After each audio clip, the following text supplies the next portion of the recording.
ఈ యొక్క గ్రామ నాయకులకు ప్రత్యేకంగా నాకు లింగం గారు వారం రోజుల సంధి ఈ కార్యక్రమాన్ని తప్పకుండా పోయినసారి వచ్చారు, ఈసారి రావాలని గట్టిగా చెప్తే ఈసారి కూడా నేను కార్యక్రమాన్ని పోస్ట్పోన్ చేసి ఇక్కడ వచ్చిన.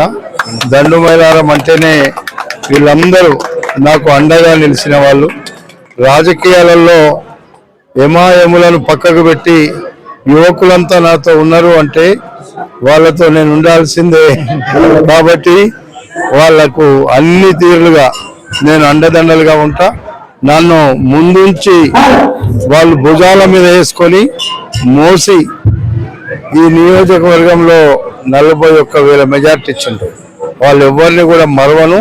అందులో మా యాదవ సోదరులు, కుర్మ సోదరులు, గౌడ సోదరులు, అన్ని కులాల వాళ్ళు, కులాలకు మతాలకు అతీతంగా రాజకీయాలలో చాలా బ్రహ్మాండంగా వాళ్ళు అర్థం చేసుకొని మా ప్రాంతం బాగుపడాలంటే మల్రెడ్డి రంగారెడ్డి రావాలి అనే ఒక మంచి ఉత్సాహంతో పనిచేసిన అందరినీ కూడా భగవంతుడు ఆశీర్వదించిండు.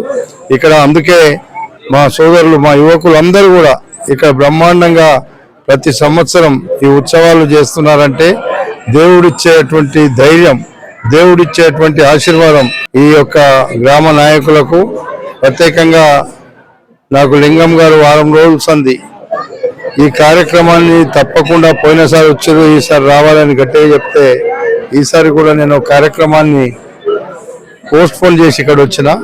దండుమైలారం అంటేనే వీళ్ళందరూ నాకు అండగా నిలిచిన వాళ్ళు.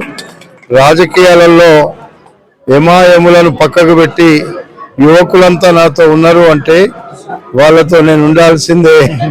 కాబట్టి వాళ్లకు అన్ని తీరులుగా నేను అండదండలుగా ఉంటా.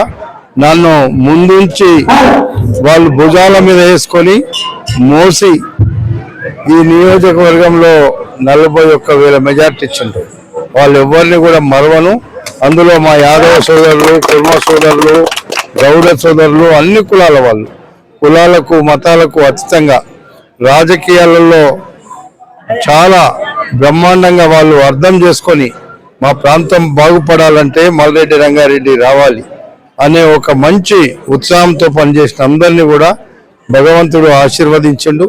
ఇక్కడ అందుకే మా సోదరులు, మా యువకులు అందరూ కూడా ఇక్కడ బ్రహ్మాండంగా ప్రతి సంవత్సరం ఈ ఉత్సవాలు చేస్తున్నారంటే దేవుడిచ్చేటువంటి ధైర్యం, దేవుడిచ్చేటువంటి ఆశీర్వాదం మా అందరికీ రావాలని కోరుకుంటున్నాం.